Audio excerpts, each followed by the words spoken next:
20 ஆண்டுகளுக்கு முன்பதாக இந்த ஊழியத்தில் இனிமேல் நிற்கவே முடியாது, எல்லா டோரும் க்ளோஸ்ட், அடுத்த ஸ்டெப் வரவே முடியாது, என்ன செய்ய தெரியல. அன்றைக்கு ராத்திரி தாங்க எழுது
எல்லா துதிக்கான மகிமையும் உண்டாதாக.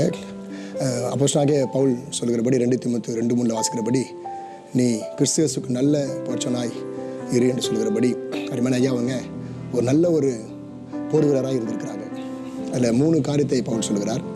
முதலாவதாக அவர் சொல்லும்போது, நீ ஒரு நல்ல போராட்டத்தை போராடு. அப்போது அவர் ஒரு விசுவாசமுள்ள வீரராக இருந்தார்.